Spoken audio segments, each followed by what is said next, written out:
Oh, aleluia. Glória. Glória a Deus. Oh, glória a Jesus. Aleluia. Oranagassu yadaramashana kandara remanakala shandaragasu remintri kamachubebe remaya sabria kalashai. Aleluia. Aleluia. Meu Deus, santo, santo. Levante as suas mãos, Senhor nosso Deus, o nosso Pai. Louvamos o Teu nome nessa noite de todo o nosso coração, Senhor. Obrigada pelo privilégio da vida. Obrigada porque uns confiam em carros, outros em cavalos. Uns encurvam-se e caem, mas nós nos levantamos. E estamos de pé aqui nessa noite porque fazemos menção do nome do Senhor. Queremos louvar o Teu nome, que é sobre todo nome. Santo, poderoso, justo, fiel, verdadeiro. Obrigada, Senhor, pelo dom da vida. Recebe as nossas mãos espalmadas no céu, mãos em rendição, mãos em gratidão, mãos em devoção à presença do Teu Espírito Santo. Nessa casa, reverenciamos esse lugar por causa da Tua glória. Compreendemos, Senhor, aquilo que viram os anjos, relatados pelo profeta Isaías, quando disseram que com 2 asas eles voavam, com 2 asas cobriam os pés, com 2 asas cobriam os seus rostos. Sinal de temor e reverência, a manifestação da Tua presença. De igual forma é assim que nós nos colocamos agora em oração, com temor e tremor diante da Tua presença. Reconhecemos que este lugar está encharcado pelo óleo da Tua unção. Reconhecemos que esta casa está lotada da paz que excede todo entendimento. Reconhecemos que a virtude do Teu Espírito Santo sobre esta casa. Reconhecemos que há línguas repartidas como que de fogo sobre as cabeças que aqui estão presentes. Oracalando romanaga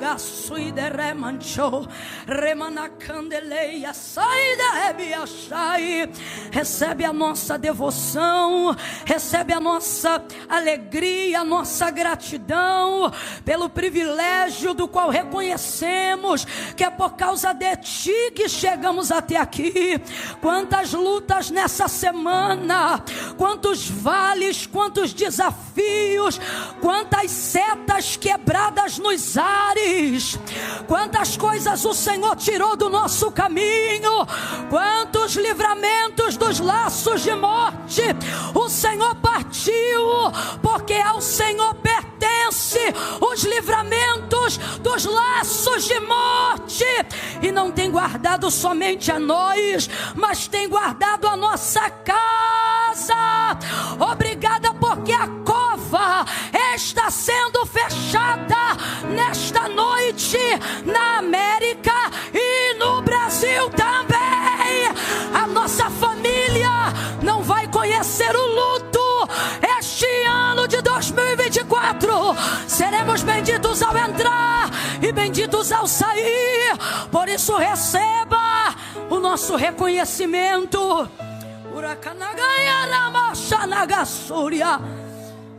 Recebe a nossa gratidão, Senhor. Ouve a nossa oração de devoção, de súplica, de quebrantamento, de reconhecimento, que se não fosse o Senhor, nós não estaríamos aqui. Senhor, nesse momento, nós queremos estender as nossas mãos, não os nossos celulares, tão somente as nossas mãos, nuas, em reconhecimento. Que o Senhor ouça a nossa voz em reconhecimento de que Tu és o nosso Deus e não temos outro além de Ti. de que Tu és a força da nossa vida, o amor da nossa alma. Tu és aquele que nos arrebata de dentro para fora. Agora, Pai, ainda em oração, se ainda Te é servido de derramares um pouco mais, não que mereçamos, jamais, mas porque a Tua bondade nunca pode ser medida. Nós queremos Te pedir que essa noite haja manifestação de cura, enquanto a Tua palavra estiver sendo pregada, assim como houve manifestação de renovo e batismo, enquanto a palavra cantada estava sendo ministrada. Continua conosco, fica conosco, fala conosco. Mostre para Deus que não sou só eu que estou pedindo, e comece a dizer: fala conosco, Senhor. Fala conosco, Senhor. Dá uma direção, Senhor, não só para a nossa semana, mas para o nosso ano. Não só para esta semana, mas para este trimestre. Não só, Senhor, para hoje, mas para a nossa geração. Libera sobre nós a Tua palavra e glorifica, glorifica, glorifica, glorifica o Teu nome. É assim que nós oramos, de todo o nosso coração, em nome de Jesus. Quem concorda, diga amém. Oh, amém. Aleluia. Pegue sua Bíblia. A paz do Senhor Jesus, igreja. Oh, aleluia. Meu Deus, meu Deus. Senhor, meu Deus e meu Pai. Meu Deus, ainda bem que eu vim. Ainda bem que eu vim. Ainda bem, rapaz. Olha para o teu irmão, diga assim para ele: foi Deus que te trouxe. Foi Deus que te trouxe, tá, filho? Por que o pessoal lá de trás não está em pé? Está todo mundo em pé, menos eu? Que é isso, meu filho? Eu chego aí em 2 passos, você não me desafia, não. Abra comigo a sua Bíblia no 2º livro dos Reis de Israel. Glória a Deus. Ah, gente, que saudade que eu já tô com aquela saudade que chega da raiva. Sabe assim? Meu Deus do céu. E já me dá logo vontade de fazer uma campanha, arrancar todo mundo no meu coração. Vontade de dizer: Deus, eu não preciso disso não, eu tenho família, eu tenho igreja no Brasil também. Mas é um envolvimento, né? Uma comunhão que só há entre aqueles que estão debaixo desse sangue carmesim. E você trata de ficar firme com Deus, tá? Porque se daqui da terra não der tempo da gente se olhar de novo, bora marcar um encontro debaixo da árvore da vida, lá naquele grande dia. Amém? Glória a Deus. Pastor Christian, mais uma vez, fica registrada aqui a minha gratidão. Pastora Daniela e Cristina, toda a casa de vocês, a família de vocês e a família Adevec Boston. Aí, vocês arrebentaram, irmão. Trabalharam mais do que no serviço secular. Rapaz, eles trabalharam de um jeito que nem que fosse $100 por hora eles iam trabalhar tanto assim. Porque fizeram para o Senhor. E a vossa obra não é vã no Senhor. Cadê os voluntários? Digam glória a Deus. A vossa obra não é vã no Senhor. Cadê os voluntários? Digam aleluia. A vossa obra não é vã no Senhor. Tem uma recompensa. Durante 12 anos, quantos anos?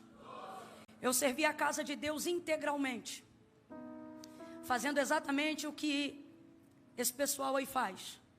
Ou tirando uma foto, cuidando da recepção dos convidados, fazendo uma comida. Eu fui cantineira há 5 anos. Respeito os irmãos da cozinha. Limpando a igreja, enfim, fazendo tudo o que fosse necessário fazer. E foi ali que eu descobri o viés, a espinha dorsal do chamado que Deus tinha comigo. A pergunta que eu mais ouço as pessoas fazerem para mim quando eu tenho tempo de poder ser questionada acerca do ministério é: como é que eu faço para encontrar o meu chamado? Como é que eu faço para encontrar meu propósito? Trabalha na igreja, rapaz. Ah, mas aonde? Aonde estiver precisando. Entendeu? Nenhum curso, e olha que eu tenho curso, Eu ofereço um curso onde eu trabalho a perspectiva do chamado, mas nem ele, e não leva a mal não, o meu curso é bom. É bom. Falsa modéstia não é coisa de crente. É bom. Mas não supera o aprendizado que só a vida na igreja local pode te dar. Inclusive eu só ofereci ele por causa disso, senão eu não teria know-how para falar nada. Não importa o quanto eu conhecesse a Bíblia de Gênesis a Apocalipse. Tem coisas até hoje que eu recebo e Deus faz questão de dizer assim para mim, ó, isso aqui não é porque você prega não, tá? Isso aqui é porque você servia a minha casa. A bênção de quem serve é diferente. Se eu fosse você, eu caçava algo para fazer na obra de Deus. Segundo livro dos Reis de Israel, capítulo 4. Quem achou, diga amém. Amém. Gente, último dia para adquirir o livro juntas, tá? Último dia. Por quê? Porque com frete fica mais caro do que o material. E hoje, Camila, hoje o frete é grátis. Pegou, botou debaixo do braço e levou. Vai estar disponível lá, tá bom? Quem esteve aqui ontem, diga glória. Glória. Quem sabe que hoje continua, diga aleluia. Aleluia. Ontem nós falamos sobre Eliseu. E sobre o poder de ter uma vida santa. Nós afirmamos ontem aqui que santidade paga bem. Ela te dá um lugar de visão privilegiada, de estabilidade e de segurança. Quem entendeu, diga amém. Hoje nós vamos dar continuidade ao texto, mas agora sobre a perspectiva da mulher sunamita. A partir do versículo de número 17 em diante. Segundo Reis capítulo 4, versículo 17 em diante.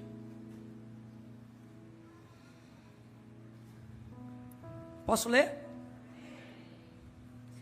Mas a mulher concebeu e deu à luz a um filho no tempo determinado, no ano seguinte.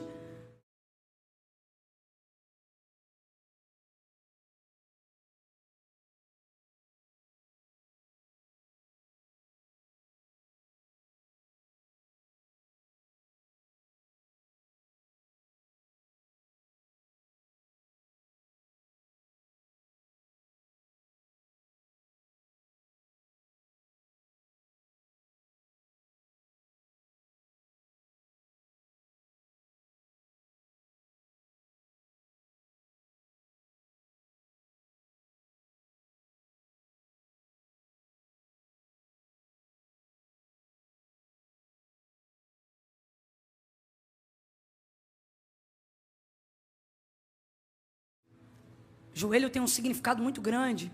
Tem crente que usa joelho até como arma. Fala para ela que eu vou botar ela no meu joelho.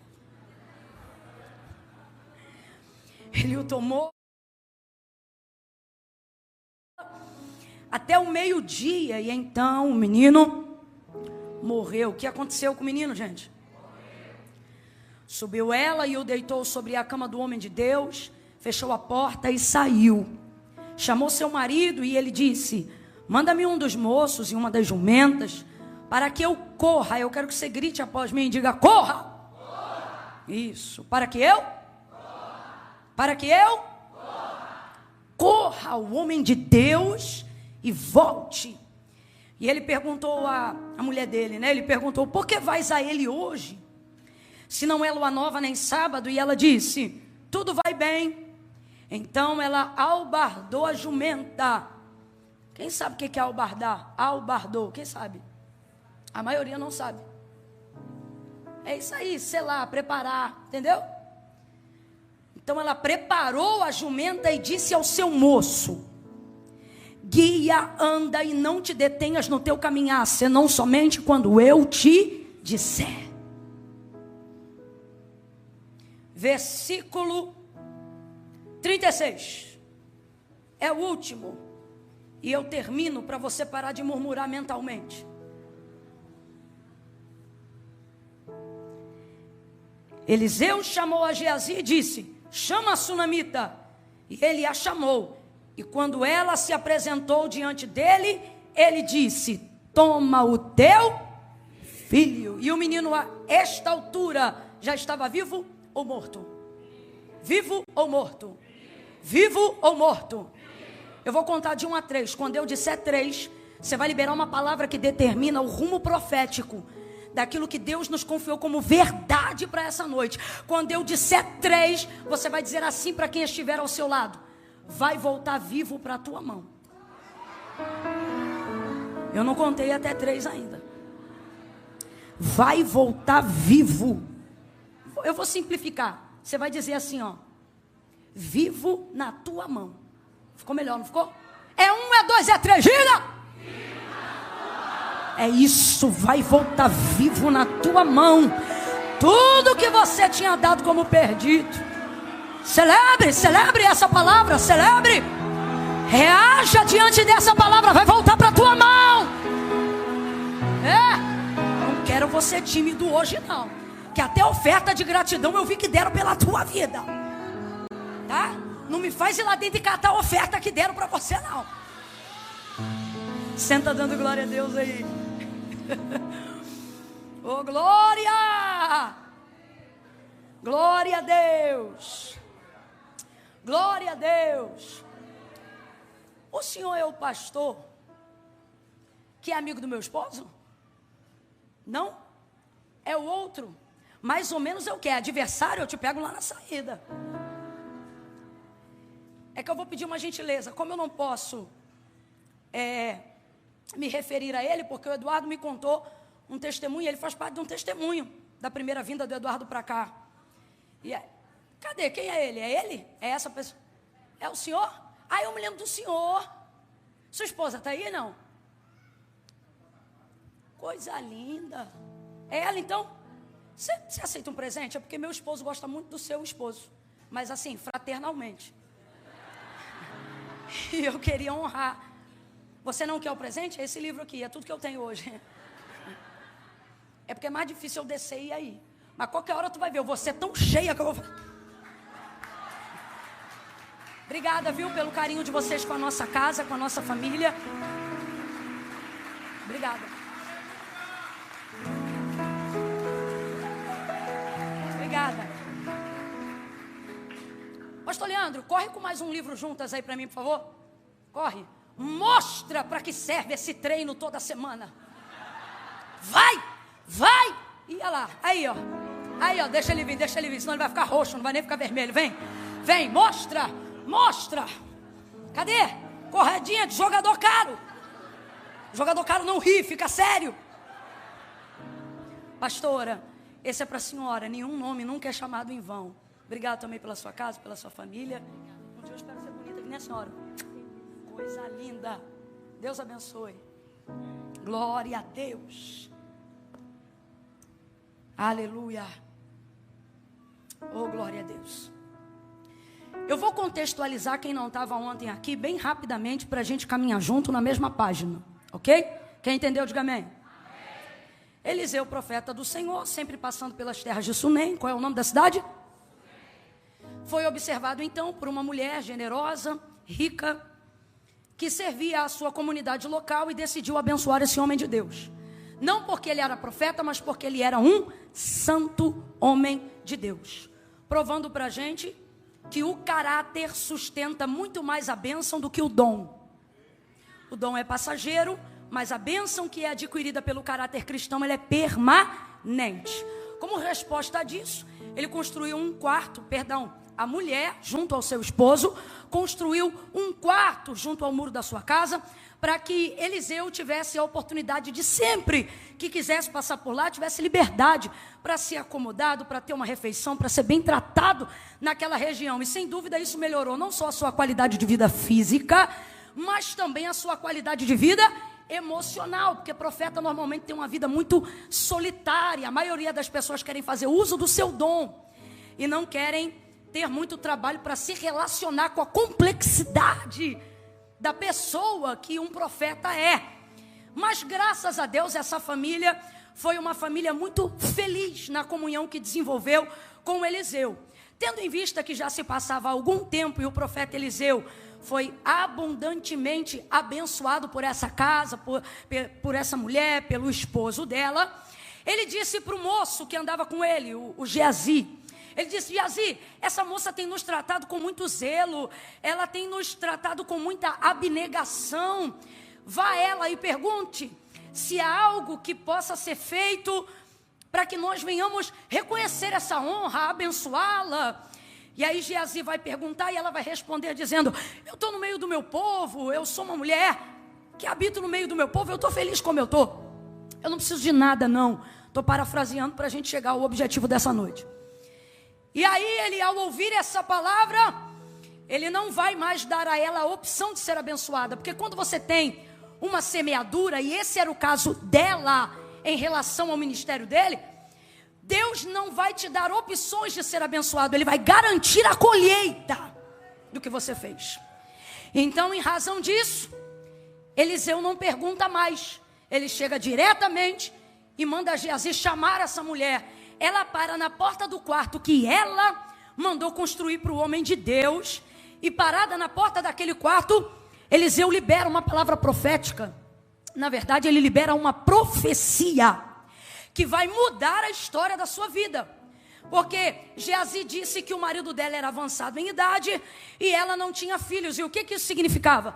Significava que se o marido viesse a falecer, e dentro daquela cultura, e de acordo com o costume da cultura judaizante, se ela perdesse o marido, sem que tivesse dele um filho, ela perdia também a herança e todo o patrimônio construído por aquele marido, e perderia o sobrenome dele também. Então ela ia ficar numa situação deplorável por causa do costume cultural daquela época. Mas Eliseu vai proporcionar a ela um tipo de colheita semelhante àquilo que ela proporcionou a ele. Estabilidade, permanência, segurança, privilégio. Tudo isso a gente aprendeu ontem, que significava o quarto do profeta Eliseu. E aí, que bênção é essa? A bênção da hereditariedade, porque a partir do momento que ela tem um filho, junto com o filho ela também garante a sua herança. E eu não estou falando de dinheiro, eu estou falando de perpetuar o seu nome numa geração. Eu não estou falando propriamente de dinheiro, eu estou falando de legado. E aí ele vai olhar para ela e vai abençoá-la com essa profecia. Ele vai dizer para ela: neste tempo determinado. O que isso significa? Cabo de um ano. Quando você lê na Bíblia tempo determinado, é porque Deus está dando prazo para cumprimento de uma palavra. Neste tempo determinado, ou seja, cabo de um ano, tu conceberás e darás à luz a um filho. Rapaz, era a notícia da vida dela. Era a hora dela explodir de glória a Deus e aleluia. Era a hora dela dizer: o meu milagre chegou. Mas não, ela vai ficar triste, ela vai ficar chateada, ela vai reagir com negatividade. Ela vai dizer assim: não, meu Senhor, homem de Deus, não mintas a tua serva. E aí a gente aprendeu ontem que ela estava traumatizada com o sobrenatural, com o ministério profético. Por isso ela não se relacionava com o profético e reconhecia o caráter dele, mas não se relacionava com o dom dele, mesmo ele sendo o profeta mais conhecido de Israel. Porém ela viu que ele não era um mentiroso, porque ela vai reagir dizendo assim: não, meu Senhor, homem de Deus, não mintas a tua serva. Mas ele não mentiu. Cabo de um ano, o texto dá continuidade e diz assim: e no tempo determinado, ou seja, cabo de um ano, a palavra se cumpriu e a mulher concebeu e deu à luz a um filho. Ela criou esse menino. E quando ele está ali dos 10 anos até o limite dos 13, a gente não pode afirmar qual é a idade, mas a gente pode deduzir que está entre os 10 e os 12, para ser mais precisa. Por quê? Porque mais novo não podia sair com o pai para ir para o campo.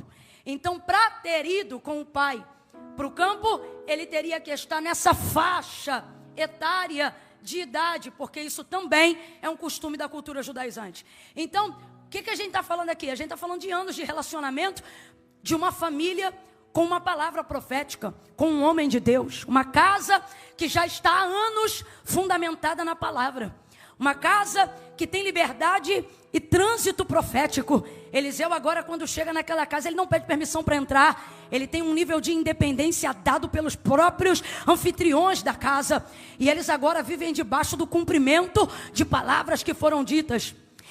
Eliseu nunca contou com a fé dessa mulher para liberar essa palavra profética.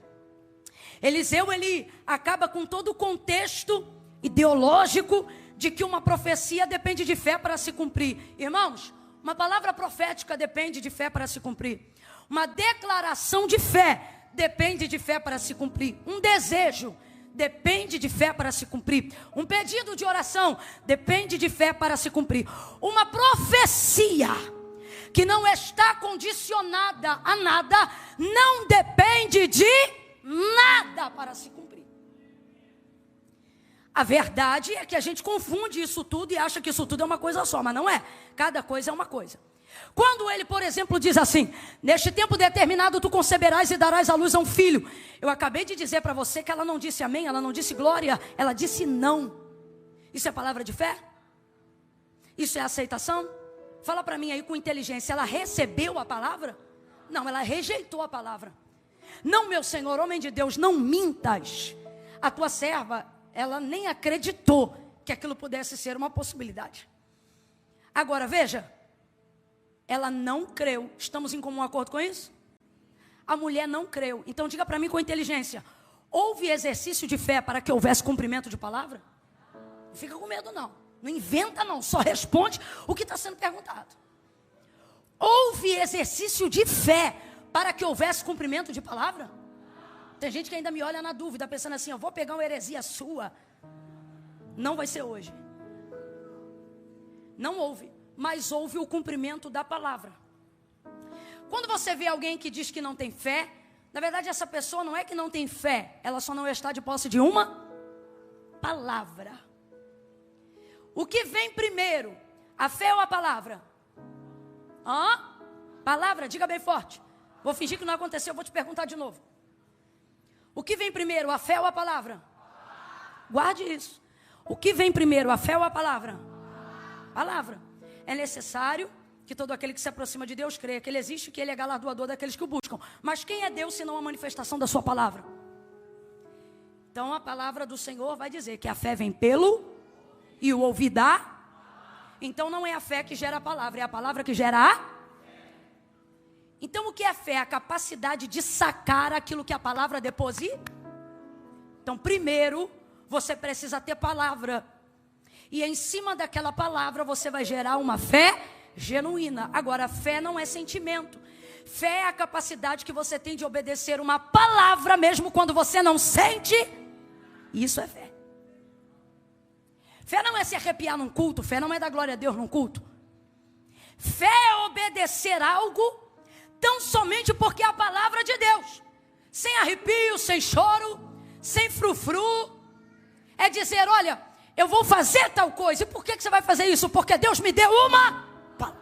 Então eu vou assinar esse contrato debaixo de uma palavra. Eu vou me mudar de casa debaixo dessa palavra. Eu vou romper esse noivado por causa de uma palavra. Agora, nós não estamos falando de uma palavra de homens. Não estamos falando de uma declaração de fé. Nós estamos falando da palavra de Deus. E aí aqui no contexto, nós estamos falando de uma profecia. A profecia do profeta Eliseu é Deus falando na boca do homem. E mesmo quando não é Deus falando na boca do homem, é o homem dando a boca para Deus falar. O texto vai deixar claro, tanto acerca de Elias, quanto acerca de Eliseu, quanto acerca de Samuel, que eles honravam o que Deus falava, mas Deus também sustentava o que eles diziam. Esquece que isso é mensagem para outro dia. É coisa séria. Eliseu tem esse poder e essa finalidade. A palavra que sai da boca de Eliseu, no contexto que nós lemos, mulher, neste tempo determinado tu conceberás e darás à luz a um filho. Está condicionado à obediência? Tá, gente? Está condicionado a qualquer outra coisa? Não, ele não está dizendo se você ouvir, se você atender, se você obedecer. Não, o que ele está dizendo é, filha, daqui a 1 ano, você vai ser mãe. E ela creu? Vamos lá de novo, não tenha medo. Ela creu, mas cumpriu ou não cumpriu?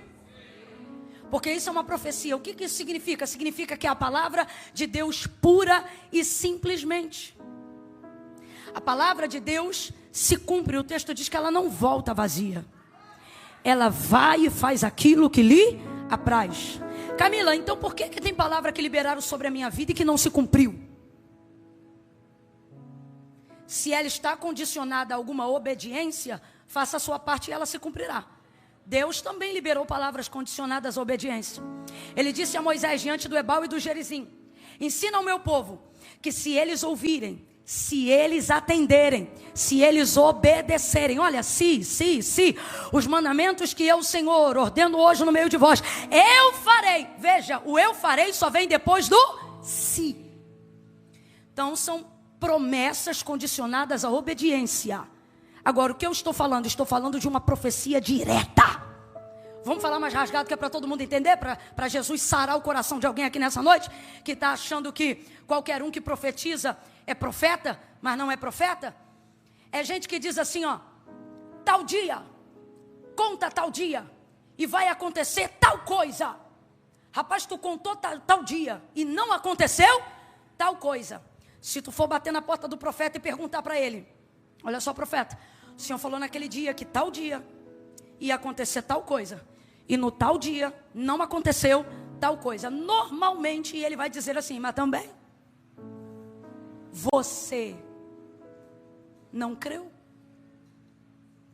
Aí eu olho para aqui e vejo que esta mulher não tem fé declarada para receber o que Eliseu profetiza, mas ela recebeu.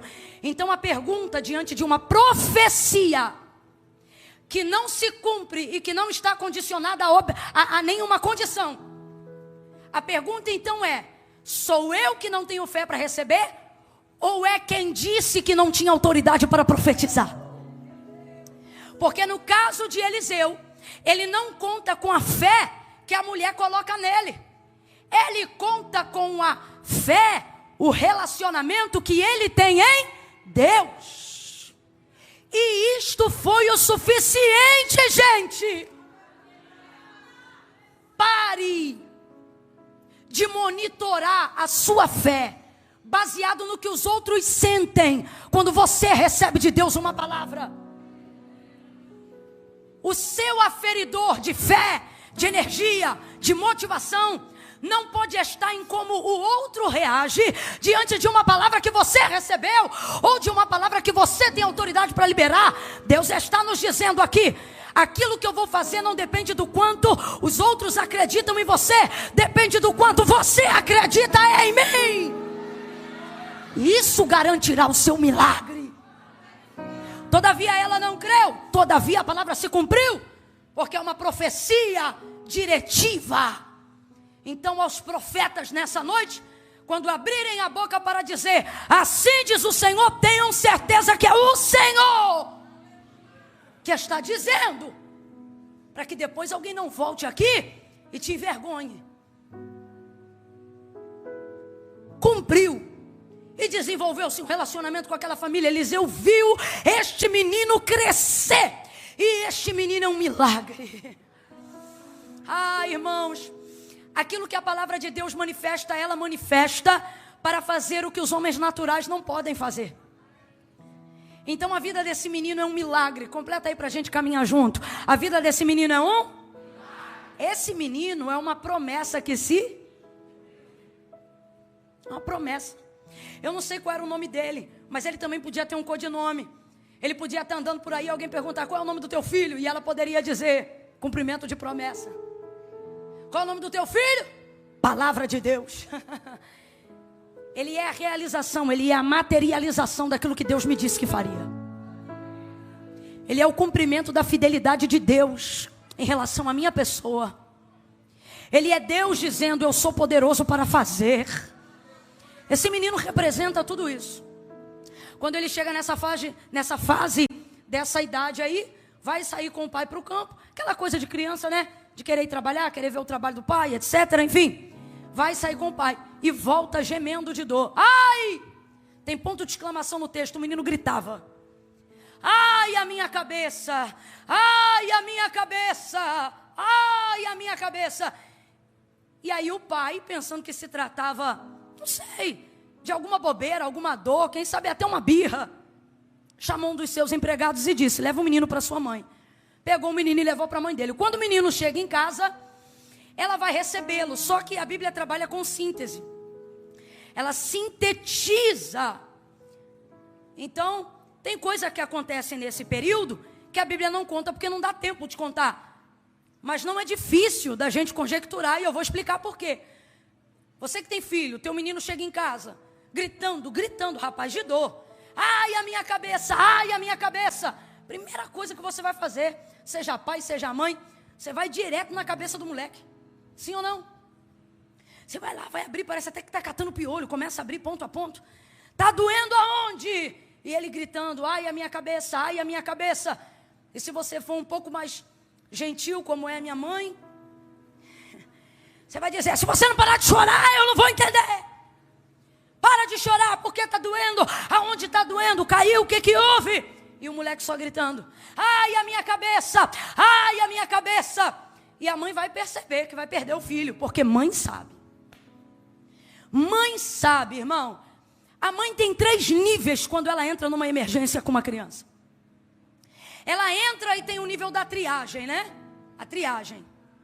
O nível de dor, dá para esperar? Dá. Ela vai preencher formulário, ela vai sentar, ela vai esperar, ela conhece o filho, ela sabe que dá para esperar.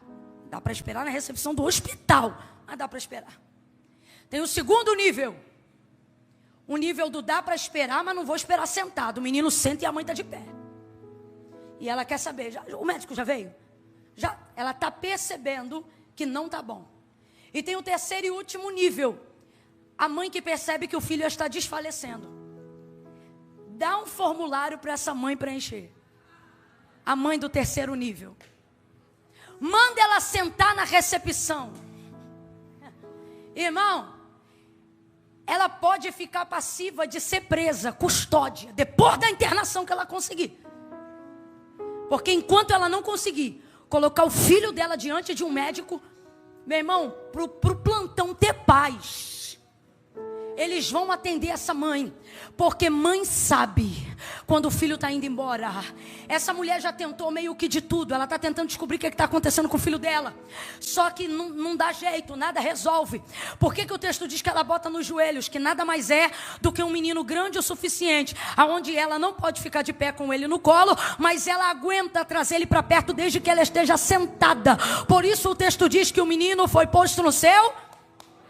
O menino não chegou gritando e ela botou o menino no colo. Não, ela foi fazer tudo o que qualquer mãe faria para tentar investigar e curar o que está acontecendo. Mas haja vista que nada funcionou, aí ela traz o menino para perto, para trazer consolo, para poder trazer afago. E ela sabe que o filho dela está indo embora, mas ela sustenta aquele momento de crise no joelho. Recalaxana.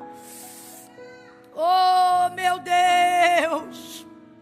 Eu não posso fingir, irmãos, que o texto não é claro para nós que estamos aqui. O poder que o joelho tem de sustentar o que nós não temos remédio para resolver. O poder que o joelho tem de consolar aquilo que ninguém pode fazer por nós.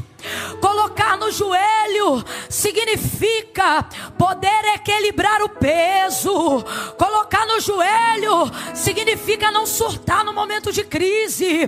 Talvez você esteja me ouvindo agora e esteja pensando, Camila, eu não gosto dessa aplicação não, porque mesmo no joelho o texto diz que quando deu meio-dia o menino morreu, mas depois que ele morre, a mãe coloca no quarto do homem de Deus, fecha a porta e não sai que nem uma maluca. Ela sai que nem uma lady, concentrada, compenetrada, aonde essa mulher desenvolve tamanho equilíbrio emocional. Se ela fosse para a rua gritar, rasgar as vestes, trazer pó, terra sobre a cabeça e desesperada, meu irmão, ai, meu filho morreu, socorro, me ajuda, ninguém a julgaria.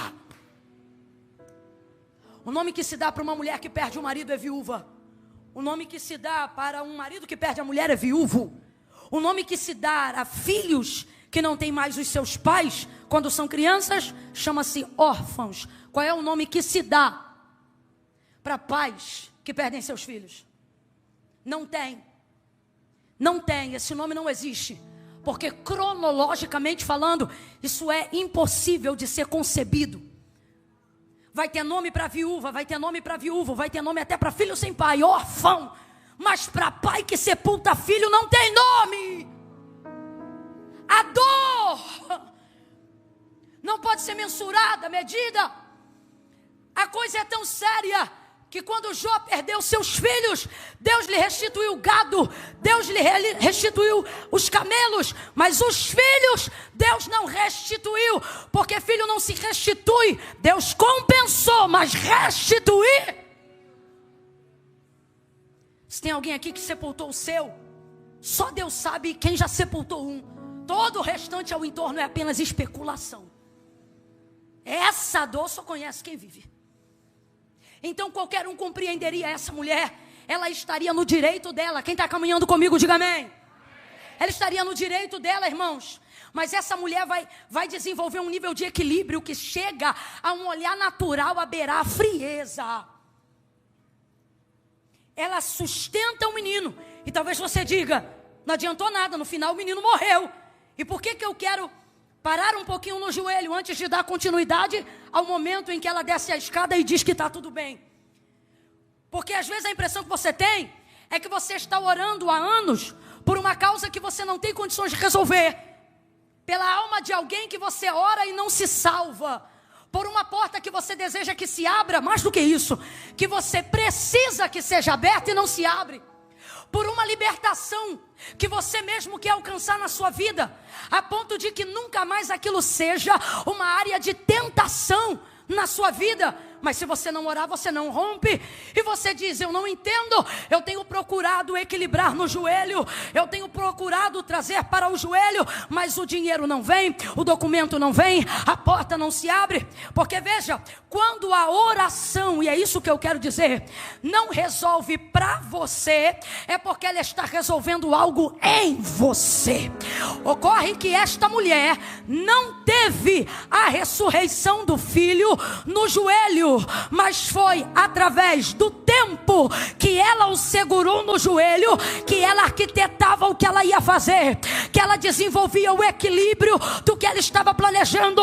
Enquanto o moleque chorava no joelho, ela pensava, eu vou subir o quarto, eu vou trancar o menino lá, eu não vou contar a ninguém, eu vou descer e eu vou caçar o homem de Deus no Carmelo, porque se ele deu a palavra para o meu filho viver, ele também pode dar a palavra para o meu filho ressuscitar.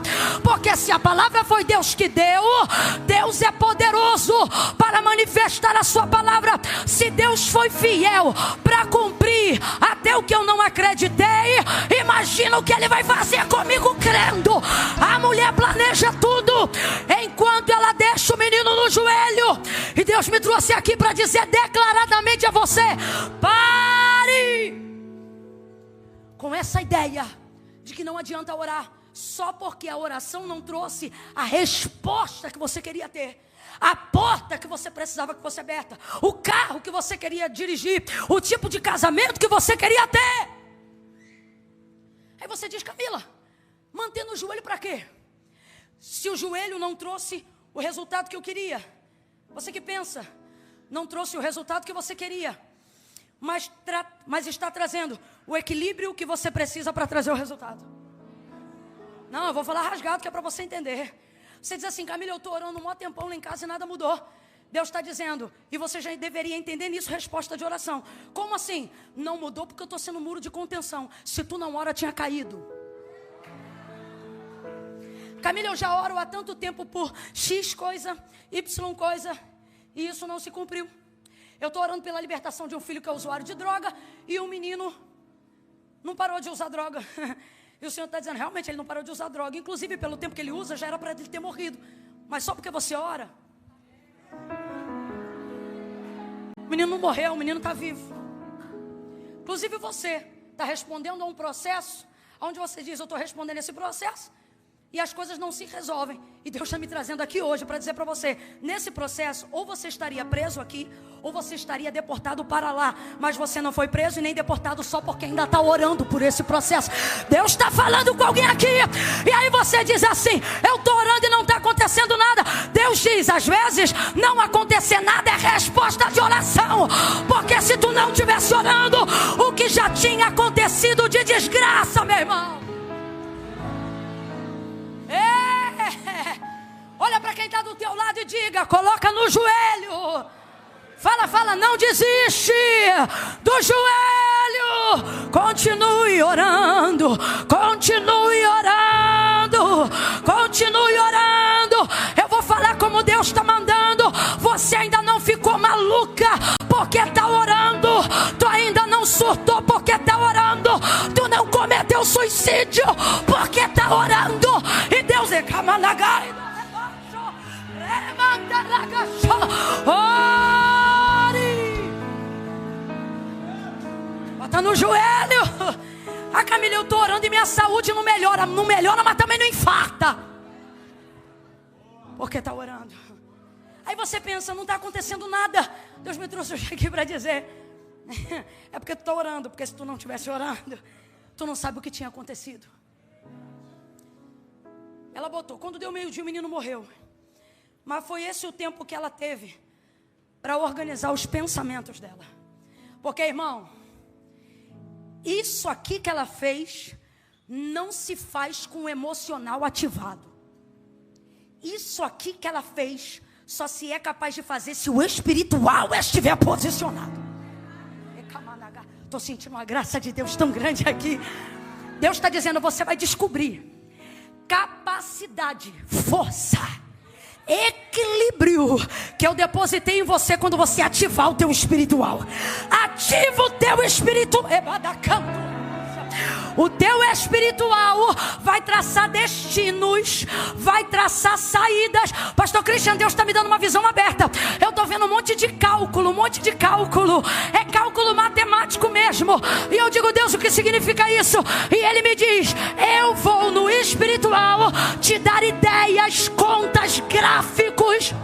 Meu Deus! Coisas que na agitação do emocional, na pressão do boleto, na pressão familiar, debaixo da pressão da crise conjugal, você tem capacidade, mas não desenvolve. Por quê?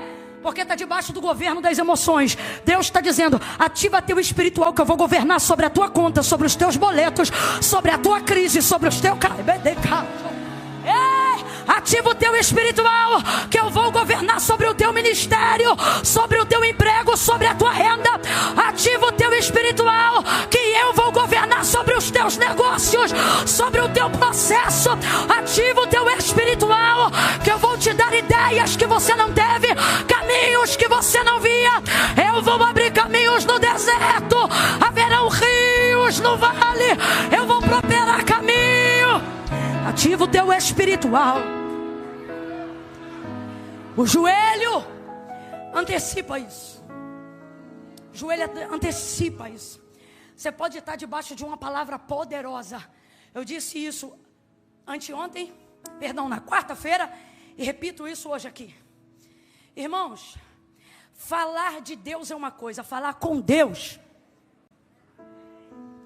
Tua vida não muda quando você fala dele. Tua vida muda quando você fala com Ele. Você sabe por que 70% das pessoas não recebem a bênção que elas querem num culto que proporciona a capacidade para serem abençoadas naquele dia? Porque a maioria, quando colocamos de pé para fazer a oração final, vai embora.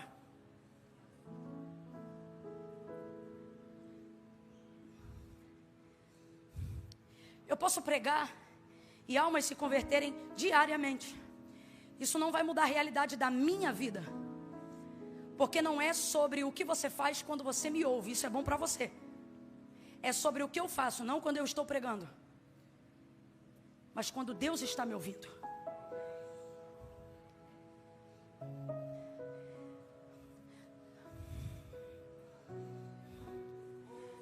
Podemos ensinar vocês a cantarem. Podemos ensinar vocês a pregarem. Só tem uma coisa que não se ensina se não tiver relacionamento com Deus. É o tipo de coisa que você só pode aprender por testemunho. Se eu não me engano, é da região de vocês, Mude. E ele dizia: podemos ter uma igreja que canta, podemos ter uma igreja que prega, mas se não tivermos uma igreja que ora, não teremos a presença de Deus na igreja. Não é isso?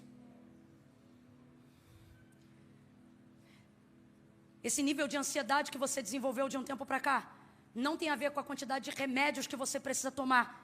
Tem a ver com a diminuição do tempo que você não dá mais para Deus. E eu não estou querendo espiritualizar, não. Mas também não posso, irmãos, racionalizar o que ainda é espiritual. E a verdade é que está rolando um medo velado da gente ser taxado como idiota na internet. Por causa de toda a questão científica que está em torno da nossa mente. E eu sou totalmente pró-ciência. Inclusive, uma das assinaturas que eu gostava de utilizar no meu e-mail quando trabalhava fora era a que dizia: um pouco de ciência nos afasta de Deus, muito nos aproxima. Mas a verdade é que não estamos dando mais o tempo de maturação que as coisas precisam ter no joelho. O grupo de WhatsApp fica sabendo primeiro. O Instagram fica sabendo primeiro. O Facebook fica sabendo primeiro. Você envia mais rápido por e-mail do que é capaz de dobrar os joelhos. A mensagem de texto sai primeiro. Você fala com todo mundo primeiro para depois falar com Deus. Não há mais tempo. Você quer ver uma coisa que me incomoda pessoalmente? Perceber a pressa com que as pessoas falam com Deus. Esses dias mesmo alguém disse para mim: vamos orar. Aí alguém disse assim: Camila, ora. Aí a amiga disse assim: Camila não, Camila demora muito. E ela não falou errado, é verdade. Mas é porque eu tenho pavor de ter a sensação que eu estou falando com Deus como quem fala com o vizinho. E realmente, às vezes não dá tempo de orar todo o tempo que a gente gostaria, mas tem que ter um tempo onde você fala com Deus sem pressa. E não adianta, esse tempo do joelho. Segunda coisa, por que o tempo do joelho já não é mais tão demorado quanto deveria ser? Porque procuramos respostas e não relacionamento. Então eu ajoelho para falar o que eu quero. Quando Deus fala, eu já estou andando. E eu quero que você entenda que este tempo organiza os pensamentos, mesmo quando não dar as soluções que você precisa. Davi salmodiava ao Senhor e ele dizia assim: tu és aquele que organiza os meus pensamentos. E se eu te disser que mais de 90% das crises que você está passando não é por não ter recurso para resolver, é por não ter os pensamentos em ordem para administrar. E você pensa que o tempo de oração vai roubar o tempo da sua administração, quando na verdade é o tempo de oração que vai aprimorar a sua capacidade administrativa. Ative o espiritual. E Deus vai te ajudar e vai colocar em ordem o que você precisa. Eu vou profetizar como o Senhor está me dando ordem nessa noite. Deus vai te dar a frieza que você precisa. Que isso, Camila, eu não recebo isso não. Receba, porque o Senhor está dizendo: você não será uma mulher desgovernada, você não será um homem surtado, você será uma pessoa aonde alguém vorazmente vai estar gritando, esbravejando, se rasgando, e você vai manter na classe, vai manter na elegância. Alguém vai dizer: fulano é fria, mas quem tiver o Espírito de Deus vai dizer: fulano é equilibrado, fulano está debaixo de uma direção. Rapaz, ela sai dali, pega o moleque no colo, sobe as escadas no silêncio. Cara, essa mulher é estranha. E é assim que a gente sente quando percebe à nossa volta gente que tem capacidade de se controlar nas situações mais loucas da vida. É gente que olha pra gente e diz: como é que tu aguenta? Como é que você está passando por isso? Por que tu não deu na cara dela? Por que tu não... Sabe, a pessoa não consegue entender como é que você consegue ter o controle numa crise dessa. Rapaz, ela pegou o moleque no colo, subiu na escada, abriu o quarto do homem de Deus, esticou o menino lá na cama, saiu, fechou a porta. Isso aqui é maravilhoso. Ela fez questão de manter o problema entre Deus e ela. Tem coisas que para Deus resolver não pode passar por terceiros. Vai ter que ficar entre você e ele. Fecha a porta quando sair, por favor. Ela fechou a porta, desceu as escadas. E ela sabia onde o homem de Deus estava.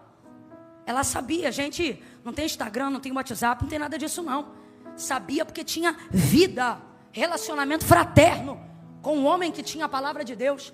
Todas as vezes que você tiver relacionamento com a palavra de Deus, você terá todo o equilíbrio e toda a direção que você precisa para resolver qualquer coisa. Desceu na frieza. Desceu. Aí nesse inteirinho, ela pegou o mesmo moço que veio trazer o menino, mandou o marido dar uma ordem para ele de novo. Marido, manda o homem de Deus, o moço para cá. Porque eu vou encontrar o homem de Deus. Aí o marido diz assim, não é lua nova nem sábado, ou seja, não é dia de consultar o profeta, de encontrar o profeta. Por que você vai a ele hoje se não é lua nova nem sábado? Aí ela diz, aí tudo bem. Gente, estava tudo bem. Moleque cadáver no quarto, a mãe dele descendo. Tá tudo bem? Ela diz, tudo vai bem. Vou perguntar de novo, estava tudo bem? Estava tudo bem? Talvez você pense, ela mentiu. Não. O que ela está dizendo é, não vou compartilhar sem primeiro tentar resolver. Tem coisa, gente, cuja vitória está em você não antecipar a informação da desgraça. Vai tudo bem. Mandou o moço, aí ela diz assim para o moço. Enquanto o marido manda o moço, ela mesmo começa a arrumar a jumenta. Se ela sabe selar a jumenta, também sabe andar na jumenta. Sim ou não? Sim, é mais difícil selar até. Rapaz, ela cuida de tudo, mas ela dá a guia na mão do moço, do servo. E ela dá a ele uma ordem. Guia, anda e não te detenhas, não para. Senão somente quando eu te disser. Ela está aceitando a ajuda dele. Porque nem toda frieza é só frieza. A doideira está ali, só que está controlada. A ansiedade está ali, só que está controlada. Porque o espiritual não te robotiza, te equilibra. Ela vai dar a ele o encargo de que ele guie. Então ela sai, deixa o menino, vai tudo bem. Prepara a jumenta e vai-se embora. E eu prometo que eu encerro nesse tópico. Quando ela está a caminho, ela deixa claro. Guia, anda e não para. Senão quando eu te disser. O que ela está dizendo? Eu preciso de ajuda. Eu quero a sua ajuda. Mas eu só vou aceitar a sua ajuda debaixo da minha direção. Você guia. Mas quem vai dar a direção? O que ela está dizendo? Você leva a jumenta. Mas eu digo para onde? Deus me deu uma palavra muito clara para essa noite e para esse tempo da sua vida. Ele me mandou dizer: a jumenta é instrumento de força. Ela vai procurar o homem de Deus num lugar alto. Uma mulher rica teria cavalos árabes ou coisas semelhantes, melhores na sua casa, sim ou não? Cavalo é patrimônio de riqueza desde que o mundo é mundo, irmão. Só que para subir o monte ela não pega, vou falar num termo abrasileirado para todo mundo entender. Ela não pega um manga larga machador. Ela vai pegar uma jumenta. Um animal de força e não de agilidade. Porque para subir a montanha, ela precisa de força. Deus me mandou dizer a você, Deus me mandou dizer a esta igreja: vou preparar todo o recurso para que você suba em busca de resposta, para que você suba em busca de palavra de ressurreição. Eu vou enviar o recurso que vai te dar força. Agora distribua a aplicação da palavra. Força em todas as áreas que você precisa de recurso. Força emocional, força física, força financeira. Eu estou falando debaixo da ordem do Senhor. Uma jumenta vai abrir caminho para você. Deus vai enviar recurso debaixo de força. Aquela jumenta vai abrindo um caminho. Ela vai subir uma montanha, e não é uma montanha pequena. Segunda coisa, ela vai ter a jumenta. Ela sela a jumenta, mas ela chama um moço para ajudar. Deus está dizendo: eu vou liberar para você pessoas com habilidade. Levanta a mão. Eu vou liberar para você pessoas com habilidade para administrar os recursos que eu vou botar na tua mão. Você não vai precisar se perturbar com o teu próprio dinheiro. Você não vai precisar se perturbar com a tua própria casa. Irmãos, eu estou debaixo de autoridade profética aqui. Você que tem ministério, Deus vai mandar gente para cuidar da tua data, dos teus horários, da tua agenda, da tua finança. Deus está dizendo: toda vez que eu te der o recurso, vou te dar eu vou te dar o recurso e vou te dar gente com a habilidade para te ajudar, para te ajudar. E você vai ver que dá para viver de ministério na América também.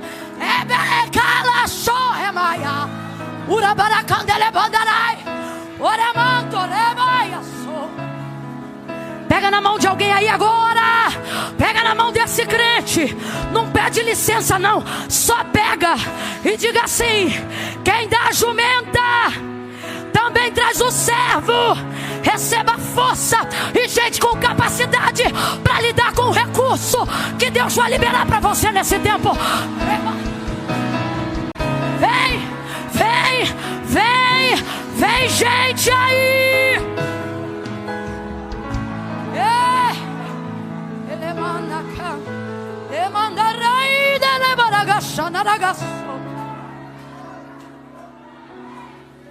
Dificilmente o dono de um time é também o técnico. Eu nem conheço.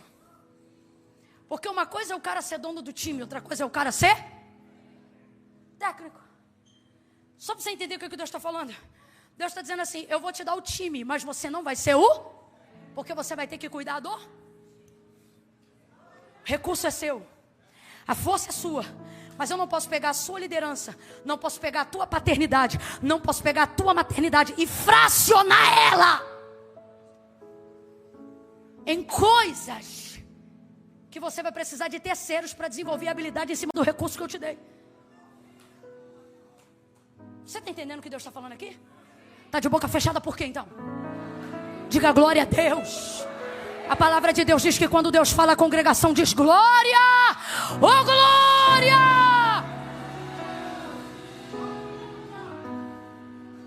Não vai faltar recurso, não vai faltar força. E enquanto eu prego aqui, Deus diz assim para mim, ó: diga para ele, diga para ela, não é para você dizer, é Deus falando comigo que está falando com alguém. Diga para ele, diga para ela que eu também dou saúde. E que eu também trago essa saúde por intermédio de médicos que eu apresento. Eu não sei para quem aqui, mas Deus está dizendo: eu cuido da saúde.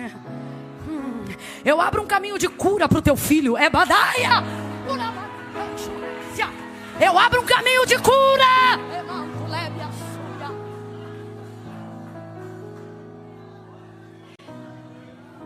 O problema é que a gente quer ter a palavra, quer ter a direção e quer guiar a jumenta. E é por isso que você está desenvolvendo burnout, crise do pânico, síndrome do pensamento acelerado, crise de ansiedade. Porque você quer ser, abre aspas, entendedores entenderão, o dono do time e o técnico do time. E Deus me trouxe aqui para te dizer: não te chamei para ser o técnico. O time é teu. A casa é tua. A família é tua. A igreja eu confiei em suas mãos. O ministério eu dei para você. Essa unção te pertence. Você que administra e vai fazer isso debaixo da minha direção. Agora, última parte. Ela sabe o caminho, mas a guia da jumenta está na mão do moço. Isso você já entendeu, amém ou não amém? Só que ele guia a jumenta no trote que ela manda. Eu me amarro nessa mulher, rica e poderosa. Ela diz vai, ele vai. Ela diz para, ele. Ela diz corre, ele corre. Ela diz mais devagar, ele desacelera. Então veja, ele guia, mas ela dirige, dá a direção. No meio do caminho, ministérios, empresas, famílias são destruídas porque você deixa quem ajudou monopolizar a direção.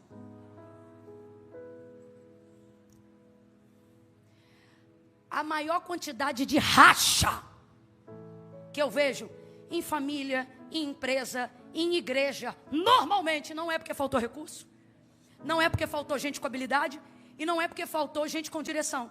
O problema dá quando une as três coisas.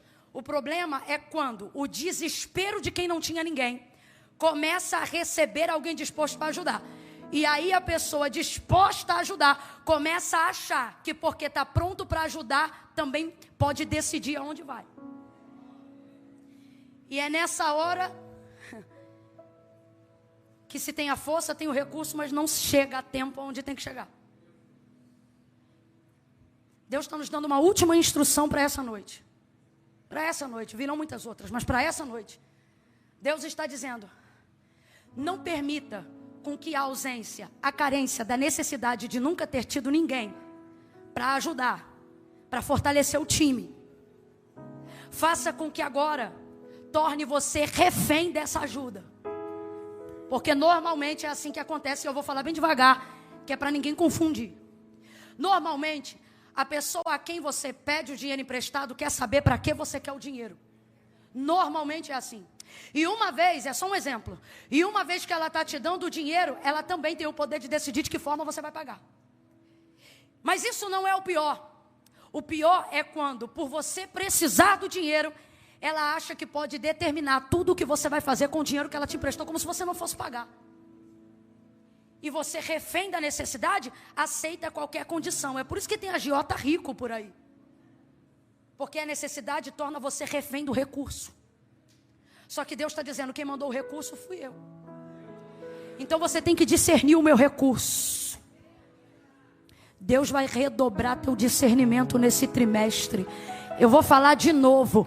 Deus vai redobrar a tua capacidade de discernimento nesse trimestre. Camila, como é que eu vou saber que quem Deus está emparelhando do meu lado, que quem Deus está selando ou preparando os meus recursos, é alguém em quem eu posso confiar, que vai aceitar a minha direção, que vai aceitar o meu comando, que está debaixo da mesma palavra que Deus liberou sobre a minha vida? Deus está dizendo: é aquela pessoa que não vai intervir na direção que Deus te deu. Ela não vai dizer eu dou ordem, ela vai dizer eu estou aqui para acatar teu comando. Libera a ordem. O que foi que Deus te falou, pastor? O que foi que Deus te falou, pai? Oh mãe, o que a senhora quer que eu faça? Deus está dizendo: eu não vou botar gente para dividir força com você, eu vou botar do teu lado gente que vai estar debaixo da palavra que eu liberei sobre a tua vida. É a parte mais difícil. É a parte mais difícil. Não se engane, ressuscitar o menino não é o mais difícil. É desenvolver uma estratégia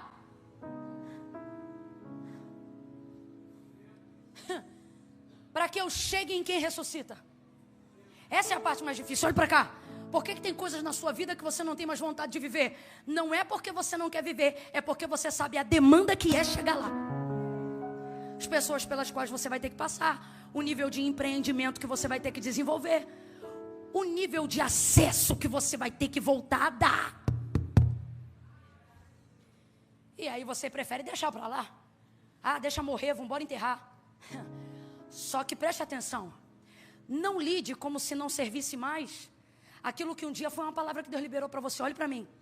Está gritando ai, ai hoje.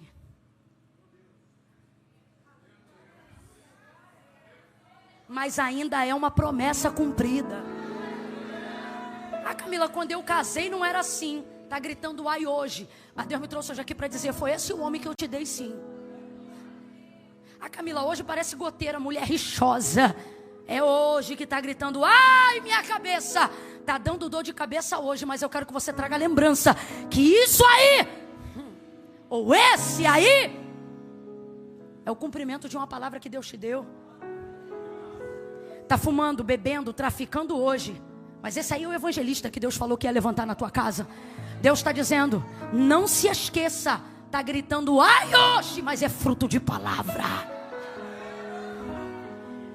Tudo que te leva à ressurreição disso que te fez parecer que perdeu, vai criar uma demanda que precisa de equilíbrio emocional, que a partir de hoje você vai desenvolver através da oração.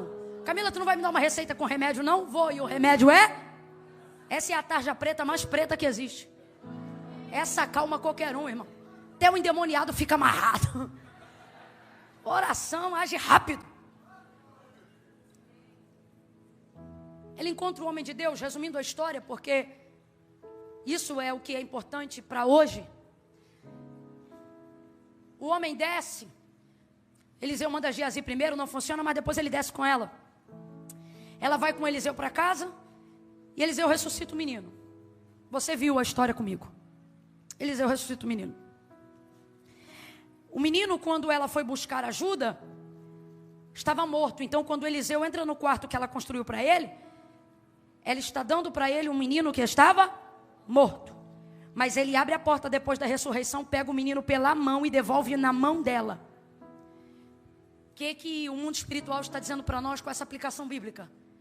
Que tudo que você tiver coragem de segurar, mesmo que morto na sua mão, para que você traga, mesmo que morto diante de Deus, Deus segurará, ainda que morto, na mão dele, para trazer de volta a vida para sua mão. Só que Deus está dizendo para nós hoje aqui: experimente colocar na minha mão antes de colocar no WhatsApp. Colocar na minha mão antes de colocar na internet. Colocar na minha mão antes de colocar na janta. Coloca primeiro na minha mão. Eliseu ressuscita o menino. Coloca o menino de volta na mão da mulher. Ela recebe o menino vivo. Parece que eu vejo o marido olhando, dizendo: o que houve? E ela dizendo: mais tarde eu te conto. Rapaz, o moleque estava morto e o moleque ressuscitou. Foi para a mão da mulher vivo. Mas Eliseu fez uma coisa da qual eu nunca mais vou esquecer. Quando ele chegou, a primeira coisa que ele fez foi encostar o corpo dele no corpo do rapaz. E agora eu entendo por que o texto diz que ela corria. Por que ela corria? Porque ela sabia que quanto mais tempo passasse, mais o corpo dele esfriaria. A primeira coisa que Eliseu fez quando chegou lá foi aquecer o corpo do menino. Agora eu entendo porque ela correu. Tem que ser rápido, tem que ser depressa. Profeticamente Deus está dizendo para a gente nessa noite de domingo: corre enquanto está quente. Não espere esfriar mais ainda essa relação. Não espere esfriar mais ainda esse projeto. Corre enquanto está quente. Tem gente que deixa para aceitar Jesus, sabe lá Deus, um dia.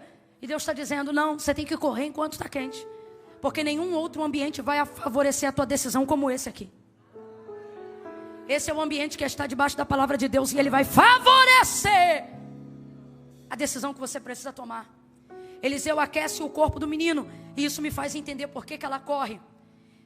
Então o menino levanta e espirra 7 vezes. Ele pega o menino pela mão e devolve o menino à sua mãe. Tendo dito isto, o Espírito Santo de Deus me disse: pergunte ao meu povo o que eles querem que eu faça.